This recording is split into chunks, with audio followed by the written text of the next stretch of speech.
안녕하세요. 오늘 아침에 오는데 이렇게 나무에 새싹들이 많이 핀 데다가 이 색깔이 너무나 아름답더라고요. 연두색과 초록색과 이 조합는 색상들이 이 뭔가 만물이 살아나는 그런 느낌인데 교회 오면서 또 너무 감사가 되었습니다. 우리 성도님들 많이 모이시고 또 얼굴들을 이렇게 보여주셔서 너무나 감사가 됐고요. 이제 사실 이제 나무들 보면은 시골에 사시는 분들은 잘 아시겠지만 뭐 특별히 뭐 우리가 어떤 나무에 어떤 걸 해줘야 되겠다라는 생각을 하지 않더라도 계절만 되면은 이렇게 새싹이 피어나고 또 꽃이 피고 또 열매를 맺는 경우가 많습니다.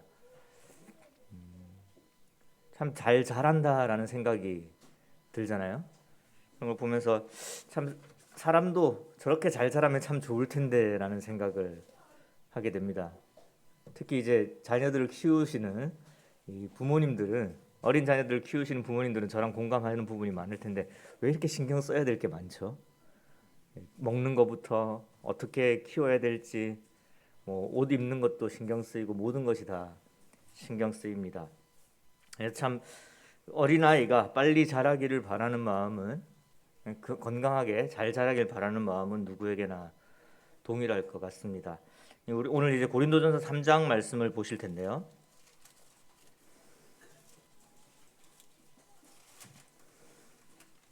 고린도전서 3장은 신약성경 265페이지에 있습니다. 이 3장에 있는 내용도 이 바울 사도가 고린도 교회가 그리고 고린도 교회 성도들이 이제 어린아이에서 벗어나서 자라났으면 좋겠다라는 마음으로 쓴 이제 부분입니다. 그리고 우리가 2장에서 2장까지 쭉 봤을 때 어떤 내용이 있었냐면은 이제 사람의 지혜를 통해서 우리가 구원받게 되는 것이 아니라 하나님의 지혜를 통해서 우리가 구원받았다. 그리고 그 구원의 근거가 무엇이냐? 예수 그리스도의 속죄함이다. 그리고 이 놀라운 구원, 하나님의 지혜를 어떻게 우리가 이해하고 우리가 어떻게 그것을 받아들일 수 있었을까? 거기에서 도움 주신 분이 바로 성령님이시다라는 거예요.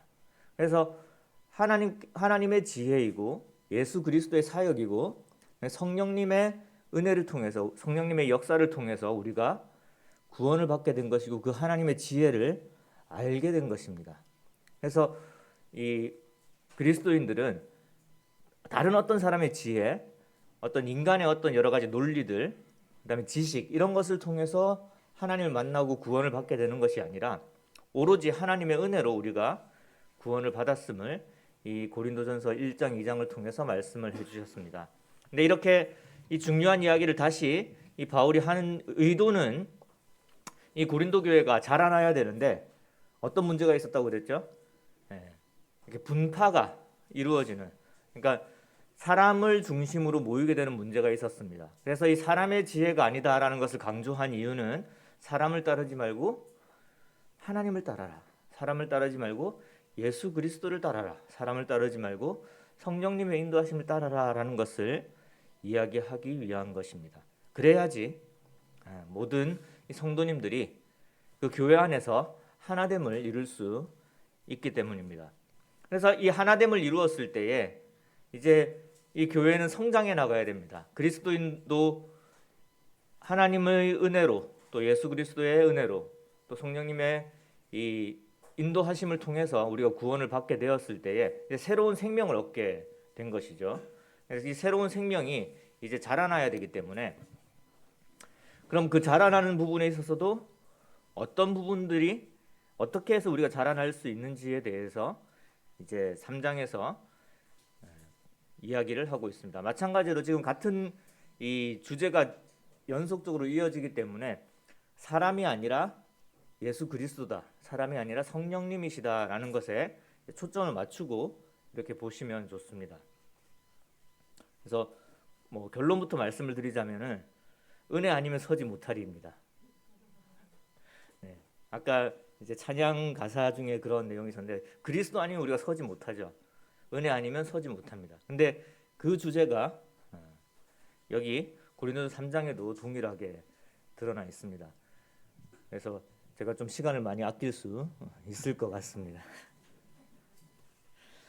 고린도서 3장 1절부터 보시면은 여기 1절에 그리스도 안에서 어린아이를 대함과 같이 대하노라라고 이야기를 하고 계십니다. 그리고 저주로 먹이고 밥으려 아니하였다. 너희가 밥을 감당하지 못할 것이다라고 이야기를 합니다. 왜 그렇게 이야기를 했을까요? 지금 이제 고린도 교회 상황을 쭉 이야기를 했었지 않습니까? 너희들이 왜 사람을 따르느냐? 왜 사람을 우두머리로 생각하고 서로 화합하지 못해서 서로 싸우고 있느냐? 이거는 어린아이의 모습이다 라고 이야기를 하는 거죠. 어린아이는 분별력이 없습니다. 무엇을 먹어야 될지 알 수 없어요. 어떻게 행동해야 될지 알지 못합니다. 그래서 부모가 주는 음식을 먹는 거죠. 부모가 분별을 해서 이거는 아이한테 좋겠다, 이거는 아이한테 좋지 않겠다, 이거는 아이한테 위험하겠다, 이것을 이제 잘 분별해서 아이에게 먹입니다.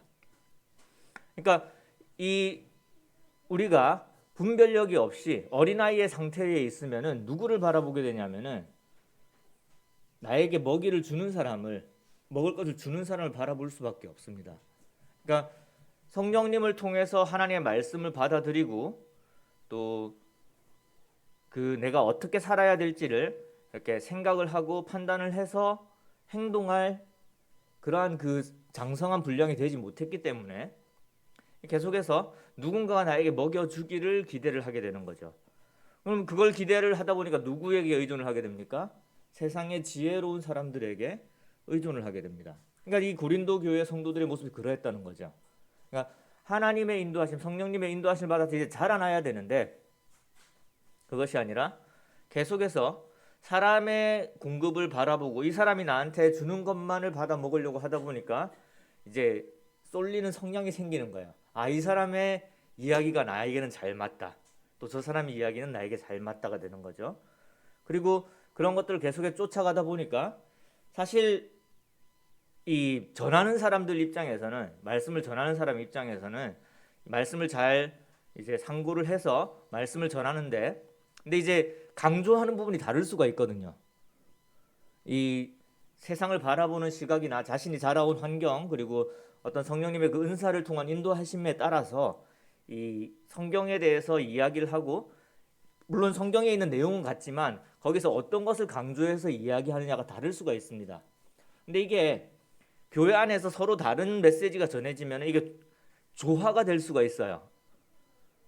그런데 한 사람이 이렇게 이야기하는 거, 어떤 사람은 이 사람의 이야기만 듣기 시작하고 또 다른 무리들은 또 다른 한 사람의 이야기만 듣기 시작하면은 이제 이 사람이 옳다, 이 사람이 옳다 이렇게 되면 살살살 갈리게 되죠.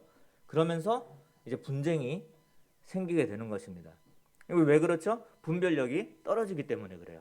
그러니까 내가 성령님을 통해서 이 말씀을 받아들여서 그 성령님의 인도하심에 따라 살아가려는 그런 마음을 가지고 있으면은 이 말씀을 들었을 때 어떤 것을 적용해야 될지를 알 수 있고, 또 다른 말씀을 들었을 때 또 어떻게 적용해야 될지 알 수 있고, 그 말씀을 들었을 때 내가 하나님의 말씀을 상고하면서 다시 한번 하나님이 나에게 주신 나를 향하신 뜻이 무엇인지를 알 수 있는 거예요.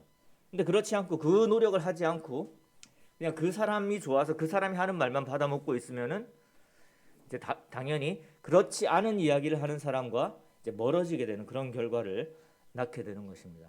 이게 이제 사람의 지혜를 쫓는 거예요.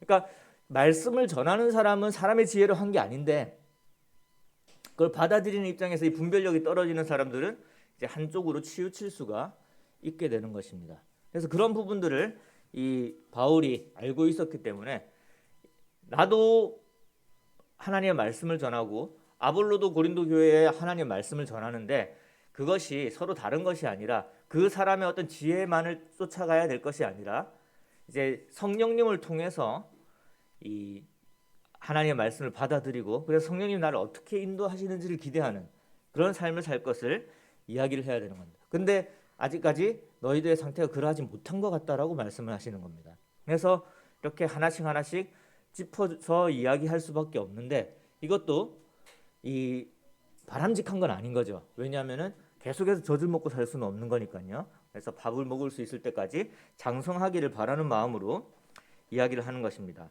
그래서 지금 뭐 바울로에게 섞겠다, 뭐 아볼로에게 속겠다라고 하는 이러한 것은 결국은 너희들이 성령님을 가지고 있지 않으니까 그런 것이다. 그럼 성령님 없이 행동하는 것은 무엇입니까? 육으로 행동하는 것이죠. 그러니까 나의 지식으로 그것을 이해하려고 하는 육적인 행동이다라고 이야기를 하고 있습니다. 그래서 육신에 속한 자는 무엇이냐? 사람의 눈으로 사람이 지혜를 쫓는 자입니다. 영에 속한 자는 누굽니까? 성령님의 인도하심으로 하나님의 말씀을 분별하는 자들이 되는 것입니다. 그래서 5절에 보시면은 5절부터 보시면 이제 바울이 심었고 그 다음에 아볼로가 물을 주었다. 이게 다른 사역이죠. 분명히 다른 사역입니다. 바울은 이제 복음을 전하는 사역을 한 것이고 아볼로는 이제 복음 전한 것을 이제 성장시키는 그런 사역을 한 것으로 보여집니다. 그러나 결국 자라게 하시는 이는 누구라고요? 하나님께서 자라게 하신다. 계속해서 하나님의 초점을 맞추고 예수 그리스도와 성령님의 초점을 맞추시는 것을 우리가 확인하시면 될 것 같습니다. 그래서 사람이 할 수 있는 일은 사람이 복음을 전한다. 그리고 사람이 이 복음 전하는 전도자가 나와서 이렇게 이야기를 하잖아요. 말씀을 전하잖아요. 그리고 또 양육하는 교사가 앞에 나와서 말씀을 전합니다. 할 수 있는 것은 무엇이냐면은 하나님 앞에 여러분들을 데려가는 거예요. 성도님들을 하나님 앞으로 데려가는 것입니다. 그 다음에 자라게 하시는 분은 그 사람의 지혜가 아니라 하나님의 지혜이고 성령님의 인도하심인 것입니다. 그것을 말씀하고 계십니다. 그래서 하나님의 이 영향력 안에 이 넣어주는 역할을 이제 우리 앞선 성도님들이 하신다면은 그 인도함을 받은 어린 성도들은 그 하나님의 영향력 안에서 분별력을 가지게 되면서 성장할 수 있게 될 것입니다. 여기 보시면은 9절 보시겠습니다. 우리는 하나님의 동역자들이요 너희는 하나님의 밭이요 하나님의 집이니라라고 말씀하셨습니다. 자, 하나님의 밭이라는 것은 이 하나님의 밭이라는 말 들었을 때 어떤 것이 떠오르십니까?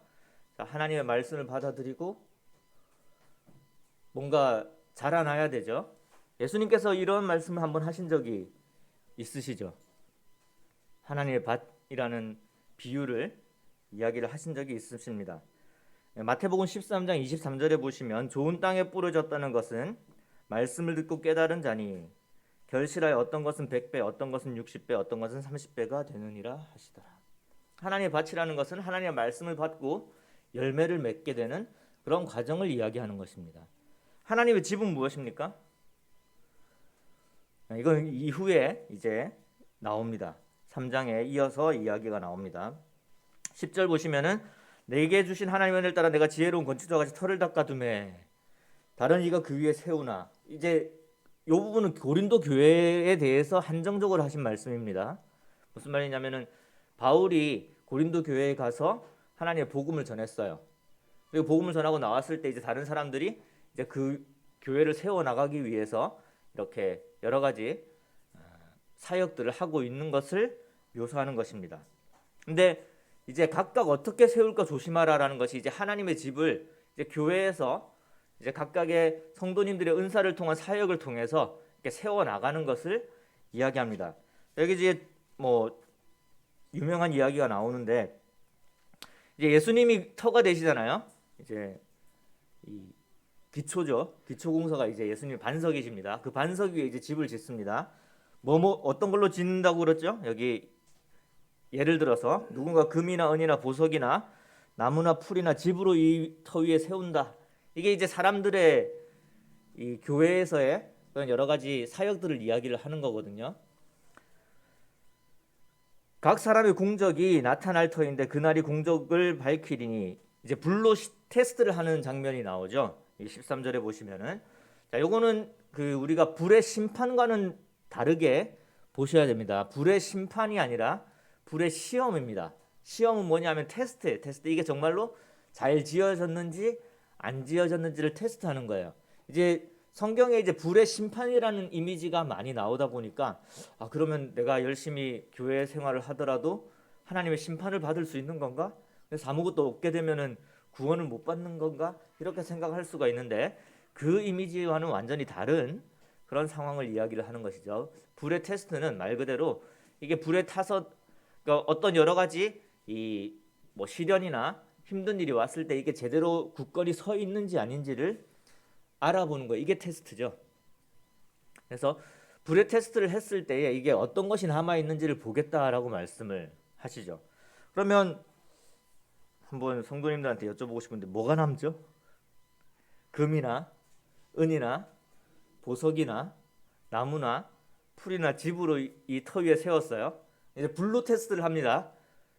뭐 센 불로 해야 되겠죠. 뭐가 남죠?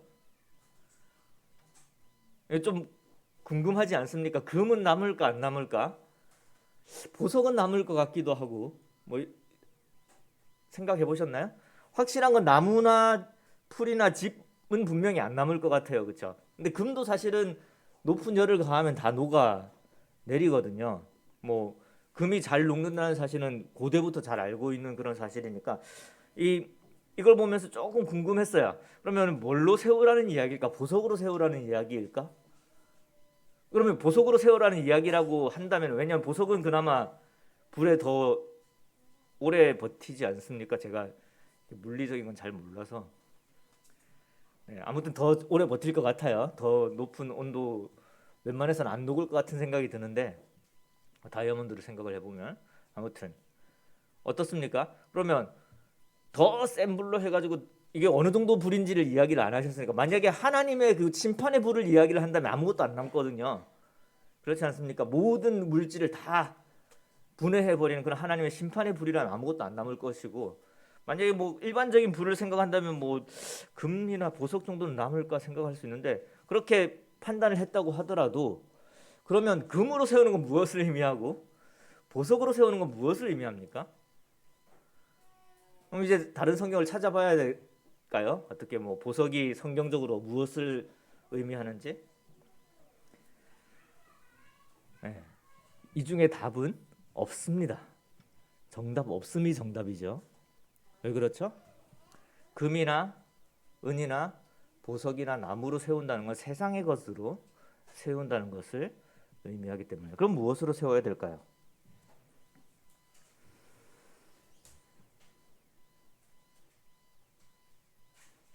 자, 16절부터 보겠습니다. 너희는 너희가 하나님의 성전인 것과 하나님의 성령이 너희 안에 계시는 것을 알지 못하느냐? 누구든지 하나님의 성전을 더럽히면 하나님이 그 사람을 멸하시리라. 하나님의 성전은 거룩하니 너희도 그러하니라. 우리가 하나님의 집이라고 그랬습니다. 집은 무엇으로 세워집니까? 예수 그리스도로 세워지는 것입니다. 우리 안에 거하시는 하나님의 영으로 세워지는 거예요. 무슨 말이냐면은 교회에서 하는 모든 일은 당연히 내가 나의 어떤 것을 가지고 와서 나의 노력을 가지고 와서 거기에 쌓아 나가는 것이 아니라 성령님이 행하시는 대로 행하는 성령님으로 쌓아 나가는 것입니다. 사실 이제 이미 그 이야기를 쭉 했었거든요. 예수 그리스도밖에 없다라는 것을 이야기를 했었거든요.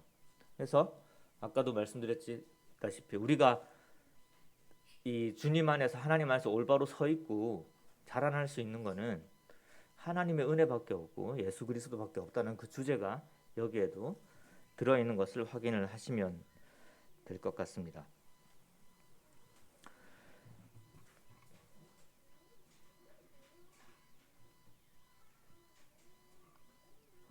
18절에 보시면 아무도 자신을 속이지 말라. 너희 중에 누구든지 이 세상에 지혜 있는 줄로 생각하거든 어리석은 자가 되라. 그리하여야 지혜로운 자가 되리라. 나의 지혜, 나의 어떤 생각을 사용하려고 하지 말고 나를 완전히 죽인 상태에서 그러니까 그 위에 보시면은 17절에 이런 표현이 있습니다. 누구든지 하나님의 성전을 더럽히면이라는 표현이 있습니다. 이거는 우리가 죄를 짓는 부분을 이야기하는 것이 아니라 성전에 다른 것이 섞이는 것을 이야기하시는 거예요.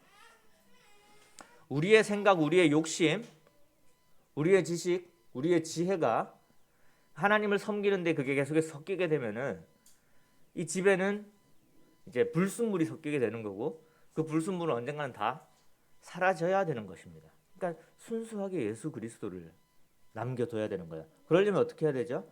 나의 지혜를 죽이는 과정이 필요해요. 그러니까 내가 이때까지 생각했던 여러 가지 생각들이나 내가 옳다 그르다라고 생각했던 걸 잠시 접어두고 순수한 마음으로 하나님 앞에 나아가서 성령님의 인도하심을, 물론 성령님의 인도하심은 당연히 말씀을 통해서 인도하십니다. 그냥 가만히 눈 감고 있는다고 되는 게 아니라 우리 하나님의 말씀, 이 성경을 읽으면서 성령님의 인도하심을 받는 건데, 그런 그 과정 속에서 나의 생각들, 나의 지혜를 잠시 접어둘 필요가 있습니다. 19절, 이 세상 지혜는 하나님께 어리석은 것이니 기록된 바 하나님은 지혜 있는 자들로 하여금 자기 꾀에 빠지게 하시느니라 하셨고, 지혜가 있으면 자기 꾀에 빠질 수 있다라는 말씀이죠. 또 주께서 지혜 있는 자들의 생각을 헛것으로 아신다 하셨느니라. 이것도 2장에서도 이미 다루었던, 그러니까 하나님의 지혜를 따라갈 수 있는 사람의 지혜는 없기 때문에 사람의 지혜를 이렇게 어리석게 하고 하나님의 지혜가 이제 살아날 수 있도록 해야 된다라는 것을 이야기하는 것입니다. 22절입니다. 21절, 그런즉 누구든지 사람을 자랑하지 말라. 만물이 다 너희 것임이네요. 바울이나 아볼로나 게바나 세계나 생명이나 사망이나 지금 것이나 장래 것이나 다 너희의 것이요 너희는 그리스도의 것이요 그리스도는 하나님의 것이니라. 다시 한번, 우리 안에 예수 그리스도가 있음으로 인해서 우리가 모든 만물을 가진 것이지만 결국 우리가 예수 그리스도 안에 있음으로 인해서 예수 그리스도만이 이제 우리 삶을 통해서 드러나야 되는 것이고, 또한 그것이 하나님께 영광이 된다라는 것으로 이렇게 3장의 내용을 마무리를 하고 있습니다. 조금 정리를 해서 다시 말씀을 드리자면,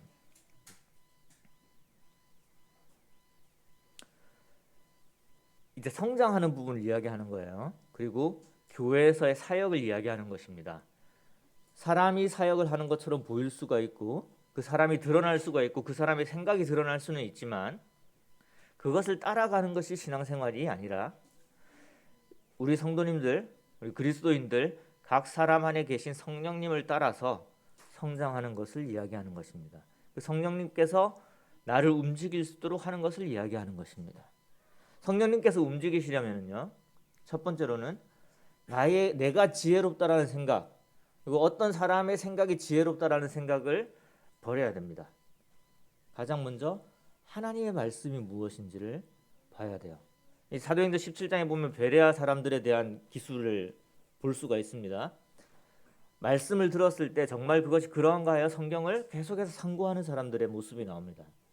이게 어떤 모습이냐면은 성령님께서 나에게 무슨 말씀을 하시는지에 그것을 기준으로 해서 분별을 한다는 거. 이게 분별력이거든요.